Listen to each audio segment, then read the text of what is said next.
سب سے اوپر والی منزل پر مجھے کچھ عجیب سا محسوس ہوا تھا، جیسے کہ وہاں کوئی موجود تھا، لیکن جب میں نے اچھے سے چیک کیا تو لگا میرا وہم تھا، کیونکہ اوپر کی منزل پر اینٹیں اور ریت بجری وغیرہ بکھری پڑی ہیں، تو اس وجہ سے مجھے ایسا لگا۔ باقی پورا مکان تو اب مجھے بہت پسند آیا۔ توصیف نے ڈیلر کی طرف دیکھتے ہوئے، سفیان بھائی اب اوپر کیا چیک کرنا، باقی ہم لوگ دیکھتے رہیں گے، اب آپ ہمیں اپنی ڈیمانڈ بتا دیں۔ اب تو ہم نے سب دیکھ لیا ہے۔ ڈیلر نے اپنے گال پر ہاتھ پھیرتے ہوئے اس پورے کی طرف نظر گھمائی اور کچھ سوچا، اور پھر آصف کی طرف دیکھتے ہوئے کہا، آصف بھائی میں بولتا ہوں ایک بار پھر سے سوچ لیں، کیا یہ گھر واقعی آپ کے لینے کے لیے ٹھیک ہے؟ آصف کچھ بولتا اس سے پہلے توصیف اور کاشف کہنے لگے، جی سفیان بھائی، یہ گھر ہمارے لیے بالکل ٹھیک ہے اور ہمیں یہ بہت پسند آیا ہے۔ ڈیلر نے مسکراتے ہوئے کہا، اور کہا، ارے وہ سب تو ٹھیک ہے، پر میں پھر ایک بار آپ کو پوچھنا چاہتا ہوں، کیا واقعی آصف اس کم گھر کو خریدنا چاہتا ہے کہ نہیں؟ کیونکہ میں نے تو دونوں سائڈ سے اپنی کمیشن لے لینی ہے، اس لیے میں چاہتا ہوں کہ آپ سب ایک بار سوچ لیں۔ آصف نے ڈیلر کے کاندھے پر ہاتھ رکھتے ہوئے کہا، جی بالکل لینا ہے۔ تو ڈیلر نے کہا، تو ٹھیک ہے آصف بھائی، اس علاقے میں صرف جگہ کا ریٹ 4 لاکھ روپے فی مرلہ ہے، اس حساب سے 40 لاکھ کا تو سیدھی آپ کی جگہ ہی ہو گئی، اوپر سے 20 لاکھ روپے سکندر صاحب نے اس گھر پر ایکسٹرا لگائے ہیں، جو باقی کے روشن اور فنیشنگ کے لیے، تو آپ کو یہ گھر 70 لاکھ میں مل جائے گا۔ یہ سن کر آصف نے کہا، ارے سفیان بھائی، یہ آپ کیا کہہ رہے ہیں؟ بھلا اتنے پیسے ہم کہاں سے دیں گے؟ آپ نے تو ہمیں کہا تھا کہ وہ سستا گھر ہے۔ ڈیلر نے کہا، جی آصف بھائی، یہی گھر اگر تھوڑا باہر والی سائڈ پر ہو تو کم سے کم 2 کروڑ کا ہوگا، لیکن اس گھر کو لے کر جو لوگوں نے باتیں بنائی ہیں، اس کی وجہ سے ہی یہ گھر ہم چاہ کر بھی مہنگا نہیں بیچ سکتے۔ آصف نے کہا، ارے سفیان بھائی، پھر بھی ہم اس گھر کو لینے کا رسک لے رہے ہیں، تو آپ بھی تو کچھ تعاون کریں نا۔ اب 70 لاکھ تو ہمارے پاس تھوڑی نہ ہے، آپ کی مہربانی ہوگی، کوئی مناسب بات کریں۔ ڈیلر نے کہا، اچھا میں آپ کی سکندر صاحب سے بات کروا دیتا ہوں، کیونکہ یہ گھر انہی کا ہے، تو آپ انہی سے بات کر لینا، پھر جیسے وہ بولیں گے ویسا کر لیں گے۔ آصف نے کہا، ٹھیک ہے، تو آپ ہمیں سکندر صاحب سے بات کروا دیں۔ اس نے سکندر صاحب کو فون کیا اور ان سے کہا کہ میں آصف لوگوں کو آپ کے گھر لے کر آ رہا ہوں، تو سکندر صاحب نے فوراً کہا، ہاں لے آؤ، میں گھر پر ہی ہوں۔ اس کے بعد سب لوگ گھر سے باہر نکلے اور سکندر صاحب کے گھر پہنچے۔ جیسے ہی ڈیلر گھر کے باہر والے گیٹ کو بند کرنے لگا تو وہی دروازہ جو خود کھلا تھا وہ اتنی زور سے خود ہی بند ہوا کہ اس کے آواز باہر کے گیٹ تک سنائی دی، جسے سن کر آصف اور اس کے بھائیوں نے ڈیلر سے کہا، یہ کیسی آواز تھی سفیان بھائی؟ تو ڈیلر نے کانپتے ہوئے ہاتھوں سے جلدی سے گیٹ کو لاک کیا اور آصف کی طرف غور سے دیکھتے ہوئے کہا۔ آصف نے حیرت سے ڈیلر کی طرف دیکھا اور پوچھا، کیا ہوا سفیان بھائی، آپ چپ کیوں ہیں؟ یہ کیسی آوازیں تھیں گھر میں؟ آصف نے ڈیلر سے کہا۔ ڈیلر نے آصف کے بھائیوں کی طرف دیکھا اور پھر آصف کی طرف دیکھتے ہوئے کہا، کچھ نہیں، چلو بس سکندر صاحب کی طرف چلتے ہیں۔ جی چلیں۔ اور پھر جب ڈیلر اور آصف وغیرہ اس گھر سے دور جا رہے تھے تو آس پاس کے لوگ ان کو بڑی حیرت بھری نظروں سے دیکھ رہے تھے۔ کاشف نے کہا، آصف بھائی، یہاں کے لوگ ہمیں عجیب طریقے سے کیوں دیکھ رہے ہیں؟ آصف نے کہا، ارے ہم لوگ اس علاقے میں پہلی بار آئے ہیں اس لیے۔ توصیف نے کہا، پر کچھ لوگ تو ہماری طرف دیکھ کر اپنے کانوں کو بھی ہاتھ لگا رہے ہیں، یہ کیا چکر ہے؟ ڈیلر نے کہا، ارے کچھ نہیں، بس کئی لوگوں کی عادت ہوتی ہے ایسا کرنے کی، چھوڑو ان کو، جب آپ لوگ یہاں رہنے لگ جاؤ گے تو یہیں آپ لوگ آپ میں گھل مل جائیں گے۔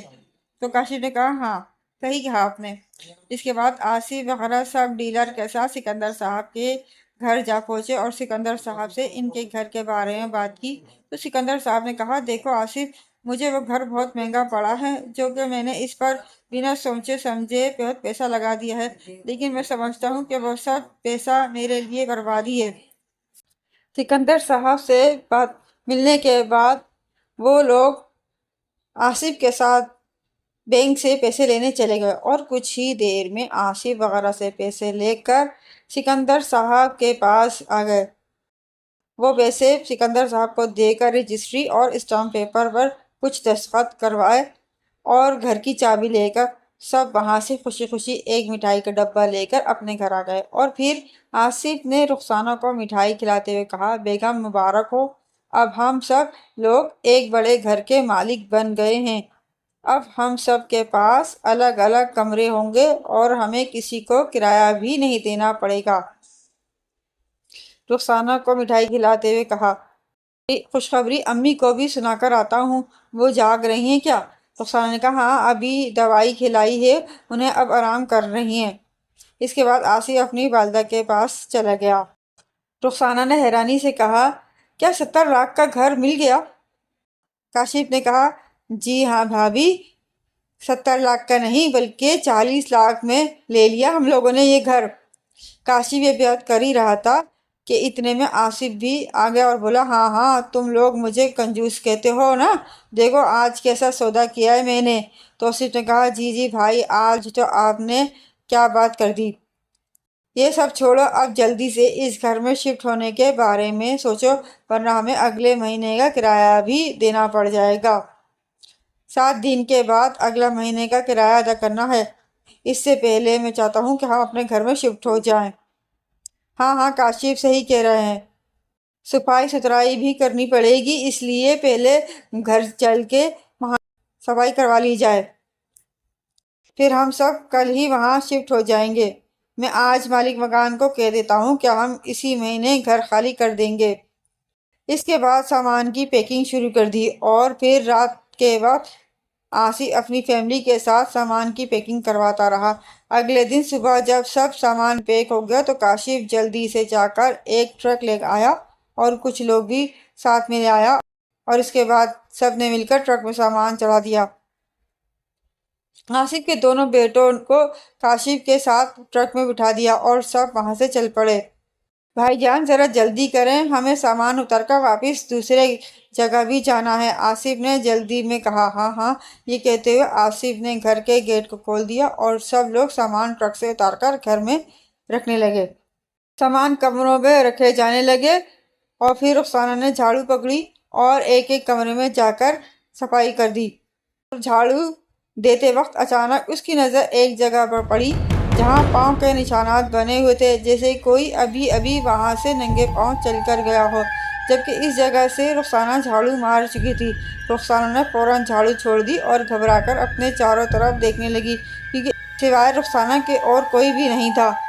وہ یہ سوچنے لگی کہ پاؤں کے نشانات کس کے ہیں۔ اتنے میں آصف کمرے میں آیا اور رخسانہ سے کہنے لگا، یار اگر صفائی ہو گئی ہے تو بتا دو کچھ، تاکہ کچھ سامان اس کمرے میں بھی رکھ دیا ہے۔ اس رخسانہ نے سہمے ہوئے انداز میں آصف کو زمین کی طرف اشارہ کرتے ہوئے کہا، عظیم کہ ابو، یہ دیکھیں یہ پاؤں کے نشانات کیسے ہیں؟ میں نے ابھی یہاں سے جھاڑو پھیری ہے لیکن یہ تو نشان تازہ ہیں، جیسے ابھی کوئی یہاں سے گزر کر گیا ہو۔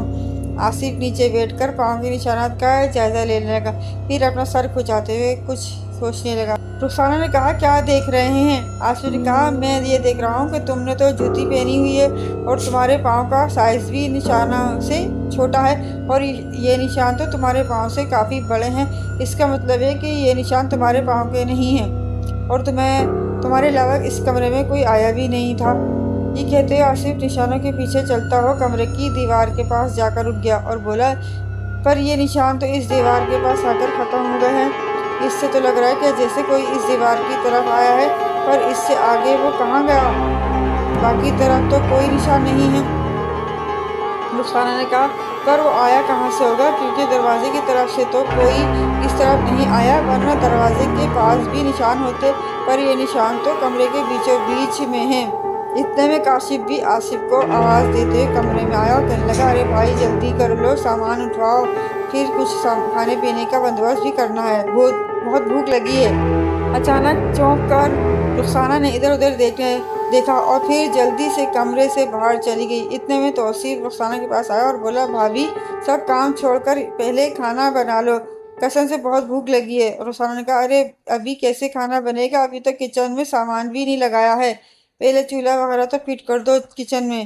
توصیف نے کہا، ارے بھابھی وہ سب ہم نے کر دیا ہے، کیونکہ میں تب سے اسی کام میں لگا ہوا تھا، اور ہم نے فریج بھی کچن میں ہی رکھ دیا ہے۔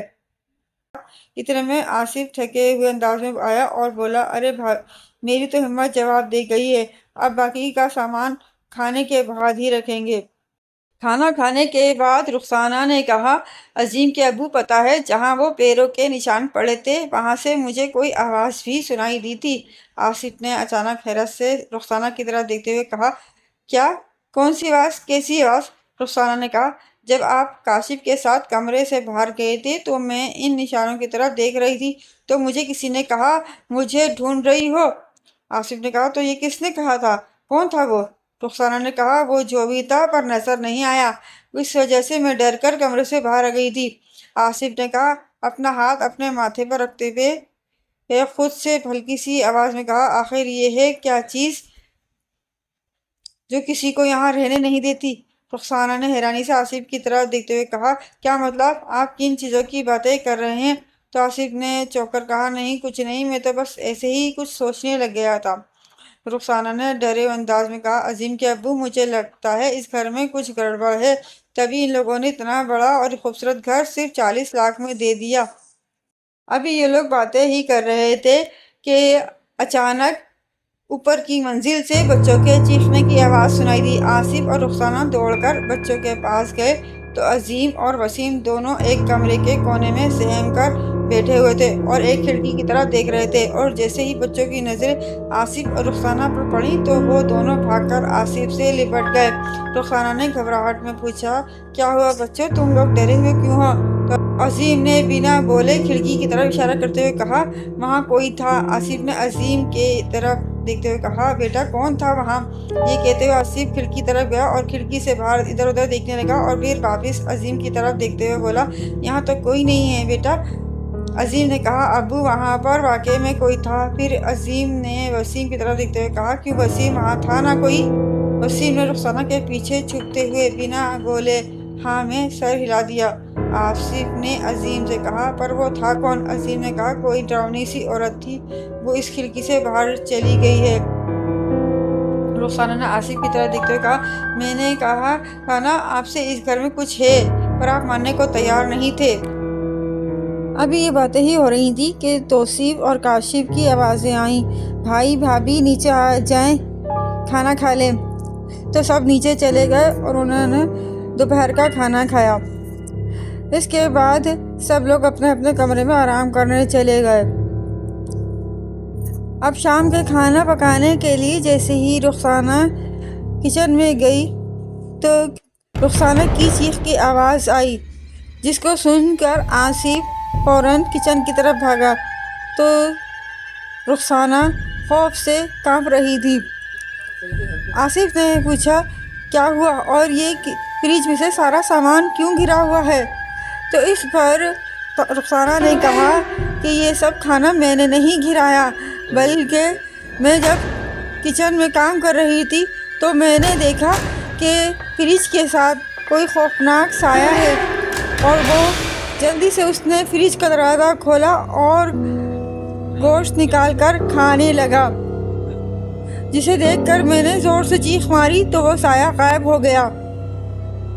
یہ باتیں سن کر آصف نے کہا کہ اب ہمیں اس چیز کے لیے کچھ نہ کچھ کرنا ہوگا، یہ جو بھی کوئی ہمیں پریشان کرنے کی کوشش کر رہا ہے، ہمیں اس سے ڈر کر یہاں سے جانا نہیں ہے۔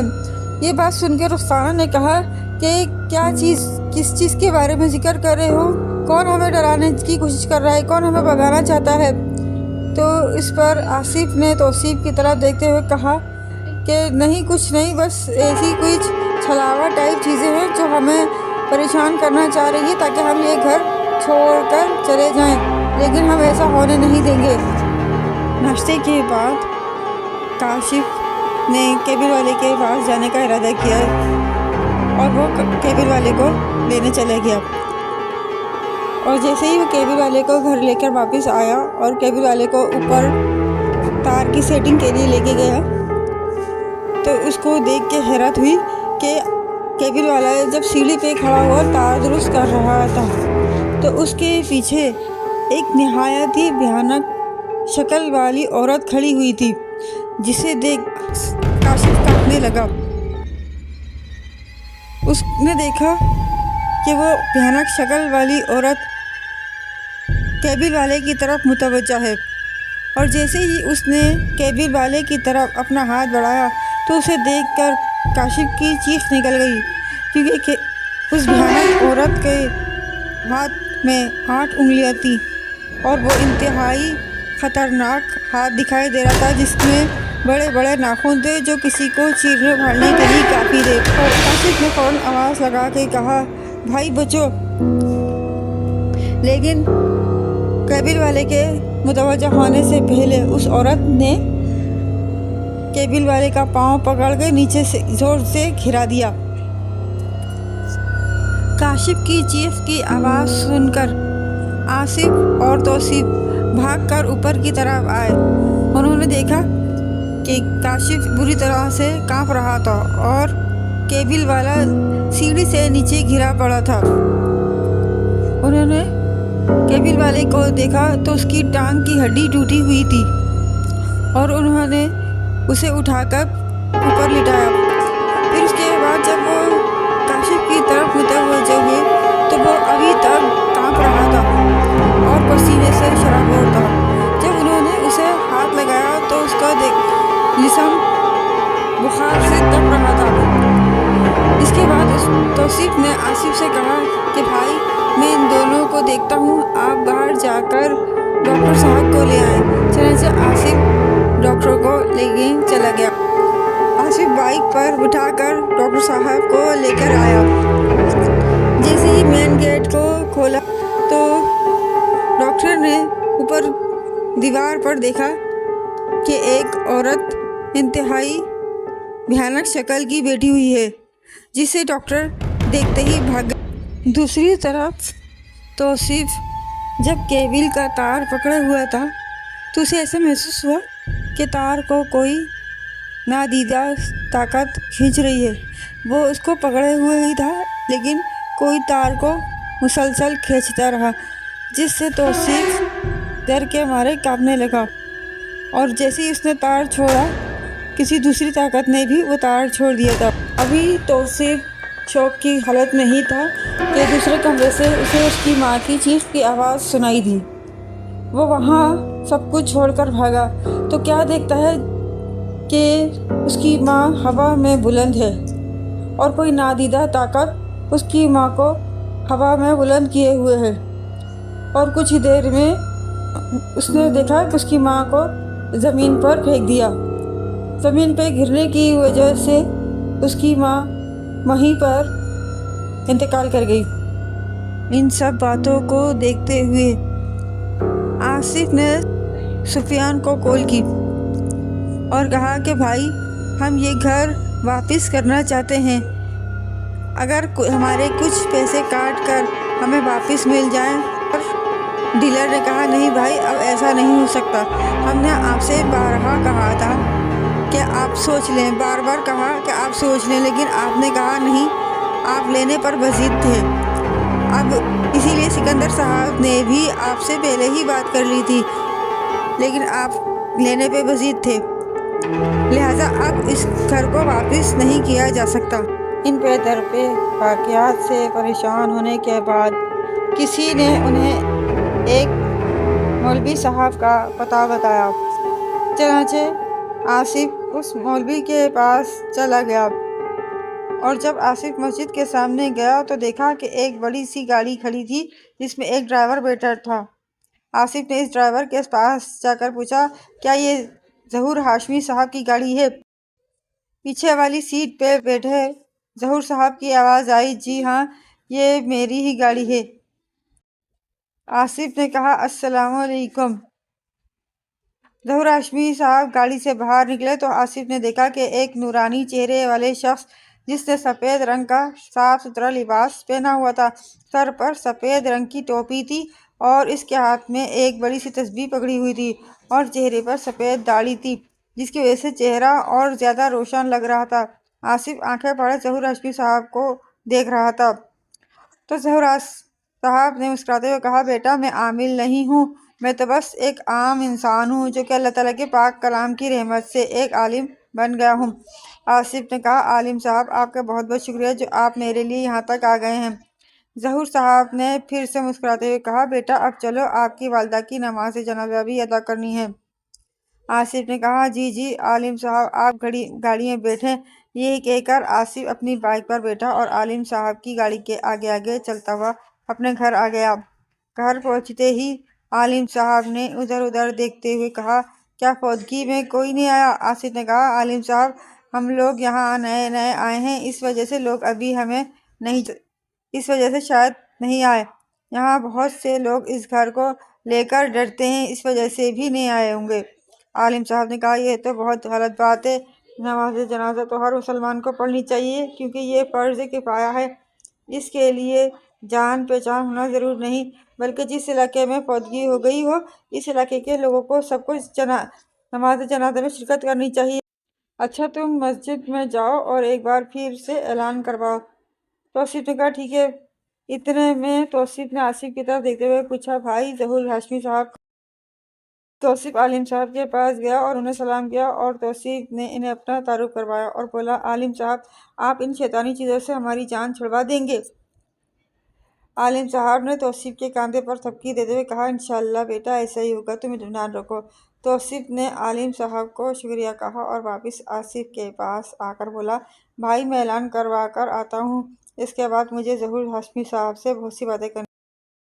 میت کو اٹھا کر سب لوگ جنازہ لے کر جنازہ گاہ پہنچے، وہاں عالم صاحب نے نماز جنازہ پڑھائی۔ پھر عالم صاحب نے آصف سے پوچھا کیا تم لوگوں نے اس گھر کو خرید کر اس میں شفٹ ہونے کے بعد شکرانے کے نوافل ادا کیے تھے؟ آصف نے کہا نہیں عالم صاحب۔ اس کے بعد عالم صاحب نے کہا اچھا تو یہ بتاؤ کہ جب سے آپ لوگ اس گھر میں شفٹ ہوئے ہیں تب سے اس گھر میں کتنی بار نماز ادا کی ہے؟ آصف نے کہا کوئی نماز نہیں ادا کی۔ عالم صاحب نے ماتھے پر بل ڈالتے ہوئے کہا وہ شیطانی چیزوں میں اتنی طاقت نہیں تھی جتنی تم لوگوں نے انہیں دے دی، اس وجہ سے وہ چیزیں تم لوگوں پر زیادہ حاوی ہو گئی ہیں اور اسی وجہ سے تم تک آج مشکل میں ہو، ورنہ ان شیطانی چیزوں کا اثر نماز پڑھنے والوں اور قرآن پاک کی تلاوت کرنے والوں پر کم ہوتا ہے، اور جو شخص اللہ تعالیٰ کا ذکر نہیں کرتا اس پر ان شیطانی چیزوں کا اثر 10 گنا زیادہ ہوتا ہے۔ میں نے کہا تھا نا کہ جب تک میں تمہارے پاس نہیں پہنچتا تب تک تم سب اکٹھے رہ کر قرآن خوانی کرتے رہو، ذکر کرتے رہو، لیکن تم لوگوں نے ایسا کچھ نہیں کیا، اسی وجہ سے اپنی والدہ کی بھی جان گنوا بیٹھے۔ آصف نے کہا ہمیں معاف کر دیں، آج کے بعد ہم نماز پڑھیں گے۔ عالم صاحب نے کہا معافی مانگنی ہے تو اللہ سے مانگو جو تمہیں سب کچھ دیتا ہے، لیکن بدلے میں تم سے کچھ نہیں چاہتا بلکہ وہ صرف تمہاری محبت چاہتا ہے، اور وہ محبت اس کا ذکر کرنے سے ہوتی ہے، اس لیے جہاں تک ہو سکے اللہ کا ذکر کرو، نماز پڑھو اور قرآن پاک پڑھا جاؤ، قرآن مجید لے کر آؤ۔ ظہور ہاشمی صاحب کی بات سن کر آصف، کاشف اور توصیف صاحب ایک دوسرے کی طرف دیکھنے لگے۔ عالم صاحب نے کہا کیا ہوا تم سب لوگ ایسے ایک دوسرے کی طرف کیوں دیکھ رہے ہو؟ آصف نے پھر سے شرمندہ ہوتے ہوئے کہا وہ عالم صاحب ہمارے گھر میں قرآن مجید نہیں ہے، ایک تھا جو میری بیوی کو شادی پر ملا تھا تو وہ ہم نے مسجد میں رکھوا دیا تھا۔ یہ سنتے ہی عالم صاحب نے ایک بار پھر سے جلال میں آ کر آصف اور اس کے گھر والوں کی طرف دیکھا اور بولے میں کہنا تو نہیں چاہتا پر تم بہت ہی بد نصیب لوگ ہو، تمہیں پتہ ہے کہ قرآن پاک شادی میں لڑکی کے ساتھ اس وجہ سے دیا جاتا ہے کہ میاں بیوی قرآن پاک پڑھیں اور اس پر عمل کریں تاکہ زندگی میں آسانیاں پیدا ہوں، رحمتیں اور برکتیں نازل ہوں۔ تم لوگوں نے اسے مسجد میں دے دیا، تم لوگوں نے اللہ کی کلام کی خود سے دور کر دیا۔ کیا مسجد میں بہت سے قرآن شریف موجود نہ تھے اور بہت سے لوگ وہاں بیٹھ کر اسے پڑھتے نہ ہیں؟ ٹھیک ہے، ویسے ہی قرآن مجید کی ضرورت تمہارے گھر میں بھی ہوتی ہے تاکہ اس گھر میں قرآنی آیت کا ذکر ہو، اور وہاں اگر کوئی بھی آفت یا مصیبت آئے تو اللہ تعالیٰ کے ذکر کی بدولت سے اس کا فوری حل۔ یہ کہہ کر عالم صاحب نے آصف کے کاندھے پر ہاتھ رکھتے ہوئے کہا بیٹا میں جانتا ہوں اس وقت میری باتیں آپ لوگوں کو بری لگ رہی ہیں، لیکن یہ وہ باتیں ہیں جو کہ شاید تمہیں آئندہ اس قسم کی نادانی سے بچا سکیں۔ رخسانہ نے کہا عالم صاحب ہمیں بالکل بھی برا نہیں لگ رہا، بلکہ ہمیں تو آپ کا شکریہ ادا کرنا چاہیے کہ آپ نے آج ہماری آنکھیں کھول دیں بیٹی ماشاءاللہ۔ اس کے بعد عالم صاحب نے کہا اب میں تم سب کے بارے میں جان چکا ہوں، اس لیے اب مجھے ان شیطانوں سے نمٹنے میں آسانی ہوگی۔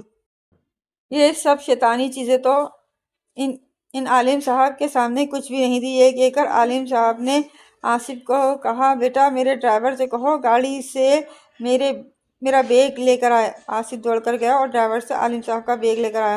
پھر عالم صاحب نے اس بیگ میں سے قرآن شریف نکال کر رخسانہ کو دیتے ہوئے کہا، یہ رکھ لو بیٹی، اور اس پر کبھی دھول جمنے مت دینا۔ اس کو روز کھول کر پڑھنا اور اپنے بچوں کو بھی پڑھانا۔ رخسانہ نے بسم اللہ بولتے ہوئے قرآن مجید عالم صاحب سے پکڑا اور اسے چوم کر ماتھے پر رکھا اور پھر اپنے سینے سے لگا لیا۔ اس کے بعد عالم صاحب نے کہا، اب آپ سب لوگ کمرے میں چلے جائیں اور جب تک میں نہ کہوں باہر نہیں آئیے گا۔ پھر عالم صاحب نے رخسانہ کو کہا، بیٹی ایک بات یاد رکھنا، تم نے کمرے کا دروازہ نہیں کھولنا، یہاں تک کہ آصف اور توصیف بھی تم سے آ کر دروازہ کھولنے کا کہیں تو تب بھی تم دروازہ مت کھولنا، کیونکہ جب میں عمل شروع کروں گا تو وہ چیزیں بھاگ کر ادھر ادھر چھپنے کی کوشش کریں گی اور اس دوران وہ تم میں سے کسی کو نقصان پہنچانے کی کوشش کر سکتی ہیں۔ رخسانہ نے کہا، تو عالم صاحب مجھے پتہ کیسے چلے گا کہ آپ کا عمل مکمل ہو چکا ہے؟ ظہور ہاشمی صاحب نے کہا، میں خود آؤں گا۔ توصیف اور آصف کے ساتھ تو تم دروازہ کھول سکتی ہو، لیکن جب تک ہم تینوں اکٹھے نہ آئیں تب تک دروازہ بند ہی رکھنا۔ رخسانہ نے کہا، جی عالم صاحب، میں سمجھ۔ رخسانہ بچوں اور کاشف کے ساتھ کمرے میں چلے گئے۔ اتنے میں عالم صاحب نے اپنا بیگ توصیف کو پکڑاتے ہوئے کہا، بیٹا توصیف تم یہ بیگ پکڑو۔ توصیف نے بیگ پکڑا اور پھر آصف اور توصیف نے عالم صاحب کو پورے گھر کا معائنہ کرایا۔ اس دوران عالم صاحب مسلسل منہ میں کچھ پڑھ رہے تھے۔ توصیف سے کہا، بیٹا ذرا بیگ کھولو۔ توصیف نے بیگ کھولا اور اس سے ایک کالے رنگ کی ڈوری لی اور اس ڈوری میں سے 2 پیس کاٹ کر آصف اور توصیف کو دیتے ہوئے بولے، بیٹا تم دونوں اس ڈوری کو اپنے گلے میں باندھ لو۔ آصف نے کہا، جی عالم صاحب۔ پر یہ کیا ہے؟ عالم صاحب نے کہا، اس ڈوری پر دم کیا ہوا ہے، اس وجہ سے وہ شیطانی چیزیں تم پر حملہ نہیں کریں گی۔ آصف اور توصیف نے جلدی سے ڈوریاں اپنے گلوں میں پہن لیں۔ پھر عالم صاحب نے بیگ سے سبز رنگ کی پانی کی ایک بوتل نکالی اور بیک یارڈ کی زمین پر چھڑک دی۔ تبھی آس پاس سے خوفناک آوازیں سنائی دینے لگیں۔ عالم صاحب مسلسل زمین کی طرف دیکھ رہے تھے۔ توصیف اور آصف بھی وہ آوازیں سن کر ڈر رہے تھے اور ادھر ادھر دیکھ رہے تھے کہ آوازیں کہاں سے آ رہی ہیں۔ اتنے میں بہت سے لوگوں کے بھاگتے ہوئے قدموں کی دھمک سنائی دی اور عالم صاحب نے کہا، بھاگو، کہاں تک بھاگو گے؟ آج تو تمہارا خاتمہ حتمی ہے۔ اور پھر عالم صاحب اچانک بیک یارڈ سے ہی اوپر کی منزل کی کھڑکی کی طرف دیکھا۔ تبھی اوپر کی منزل سے ایک بڑی سی اینٹ عالم صاحب کی طرف آئی۔ عالم صاحب نے اپنے ہاتھ سے اس اینٹ کی طرف رکنے کا اشارہ کیا تو اینٹ جو عالم صاحب کی طرف آ رہی تھی وہ عالم صاحب سے دور جا گری۔ یہ دیکھ کر آصف اور توصیف حیران رہ گئے اور ایک دوسرے کی طرف دیکھنے لگے۔ تبھی عالم صاحب نے کہا، مجھے 2 لوگ چاہیے جو کہ زمین کھود سکیں۔ توصیف نے کہا، میں لے کر آتا ہوں۔ یہ کہہ کر توصیف مزدوروں کو لینے چلا گیا۔ آصف نے کہا، عالم صاحب یہ زمین کس لیے کھودنی ہے؟ عالم صاحب نے کہا، سب فسادات کی جڑ اس زمین کے نیچے ہے۔ آصف زمین کی طرف دیکھنے لگا۔ تبھی عالم صاحب نے آصف سے کہا، بیٹا کیا تم بتا سکتے ہو کہ اس گھر کا پہلا مالک کون تھا؟ آصف نے کہا، عالم صاحب یہ تو مجھے نہیں پتا، پر میں نے جس سے یہ خریدا ہے اس کا نام سکندر ہے، لیکن وہ ابھی اس گھر کے پہلے مالک نہیں تھے، کیونکہ انہوں نے بھی یہ گھر کسی سے خریدا تھا۔ عالم صاحب نے کہا، اس کا مطلب ہے کہ یہ ایک لمبا سلسلہ ہے۔ یہ کہتے ہوئے عالم صاحب کچھ سوچنے لگے۔ آصف نے عالم صاحب کی طرف دیکھتے ہوئے کہا، کیا سوچ رہے ہیں؟ عالم صاحب نے کہا، یہ جو شیطانی چیزیں یہاں پر قابض ہیں، ایسا لگتا ہے یہ لوگ بہت عرصے پہلے اس جگہ کی رہائشی تھیں، لیکن اس بات کا پتہ اس زمین کو کھود کر ہی چلے گا۔ تھوڑی دیر میں آصف 2 مزدوروں کو لے آیا اور عالم صاحب نے مزدوروں کو کہا کہ یہ جہاں پھول نظر آ رہے ہیں اس جگہ پر کھدائی کرو، اور مزدوروں نے کھدائی شروع کر دی۔ اس دوران عالم صاحب کچھ پڑھنے لگے۔ آصف اور توصیف ایک سائڈ پہ کھڑے ہو کر مزدوروں کو دیکھنے لگے۔ اسی دوران رخسانہ بچے جس کمرے میں تھے وہاں دروازے پر دستک ہونے لگی۔ رخسانہ دستک سنتے ہی چونک گئی اور دروازے کی طرف بڑھنے لگی اور ایسے ایسے کھڑکی کی طرف بڑھی۔ پھر رخسانہ نے کھڑکی کا پردہ ہٹایا تو رخسانہ کے ہوش اڑ گئے اور اس نے اسی وقت پردہ کھڑکی پر ڈال دیا اور ایک دم سے پیچھے ہٹ گئی اور اپنا دوپٹہ اپنے منہ پر رکھ لیا۔ اتنے میں کاشف نے آہستہ سے پوچھا، بھابھی کون ہے دروازے پر؟ رخسانہ نے کاشف کی طرف دیکھتے ہوئے نہیں میں اپنی گردن ہلا دی۔ کاشف نے کہا، بھابھی بتاؤ تو کھڑکی سے کیا دیکھا آپ نے جو اتنا ڈر گئی؟ اور رخسانہ نے کہا، دروازے پر امی کھڑی ہیں۔ کاشف نے حیرانی سے پوچھا، کیا امی کھڑی ہیں؟ رخسانہ نے کہا، ہاں۔ کاشف نے کہا، بھابھی یہ کیسے ممکن ہے؟ امی کو تو ہم دفنا کر آئے ہیں۔ یہ کہتے ہوئے کاشف کھڑکی کی طرف گیا اور پردہ سائڈ پر کر کے دیکھا۔ پیچھے سے باہر دیکھا تو کاشف کو بھی اس کی والدہ دروازے پر دستک دیتی نظر آئیں۔ کاشف اپنی والدہ کی طرف دیکھ رہا تھا کہ اچانک سے اس کی والدہ نے کاشف کی طرف دیکھا اور ایک دم سے کھڑکی کے سامنے آ کر کھڑی ہو گئی۔ کاشف پھر جھٹکے سے پیچھے ہٹ گیا اور اپنی والدہ کی طرف دیکھنے لگا۔ پھر کہنے لگا، یہ نہیں ہو سکتا، کبھی نہیں ہو سکتا، میری امی مر چکی ہیں، وہ یہ نہیں ہو سکتی۔ اور دیکھتے ہی دیکھتے کاشف کی والدہ کی شکل بھیانک ہونے لگی۔ کاشف نے جلدی سے آگے بڑھ کر پردہ کھینچ کر کھڑکی کے آگے کر دیا اور بیٹھ کر رونے لگا۔ تبھی اچانک سے کھڑکی کا شیشہ ٹوٹنے کی آواز سنائی دی۔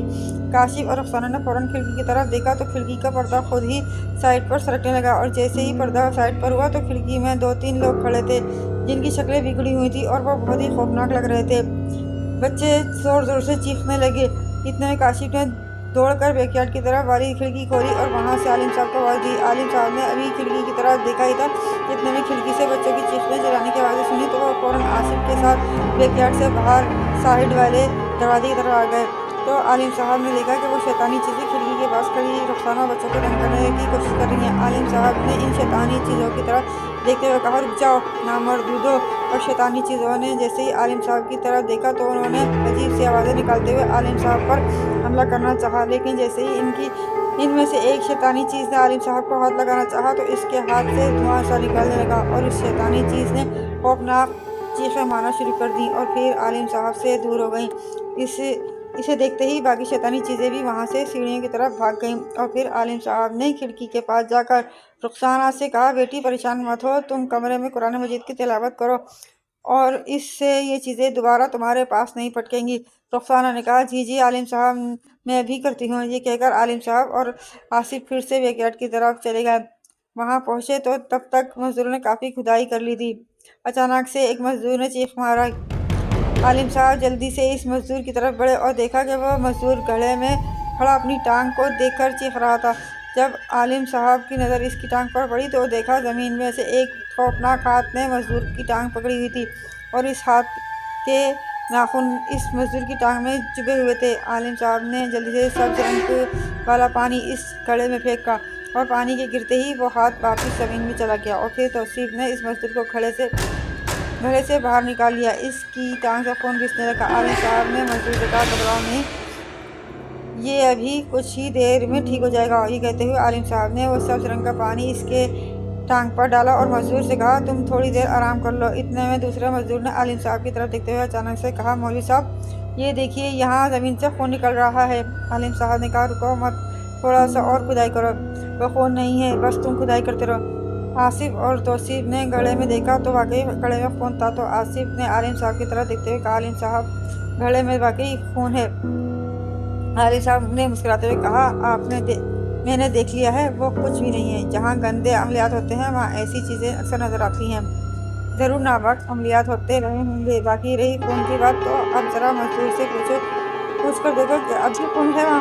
آصف نے بجائے مزدور کو پوچھنے کے خود ہی جا کر کھڑے میں دیکھا تو خون کا ایک قطرہ بھی نہیں تھا۔ دھوکہ تھا تاکہ ہم اس کام کو چھوڑ دیں اور اس کے دھوکے میں آ جائیں۔ اتنے میں مزدور نے پھر سے کہا، مولوی صاحب یہ نیچے سے کیا نکلا ہے؟ عالم صاحب نے آگے بڑھ کر دیکھا تو گڑھے میں انسانی ہڈیاں ملیں۔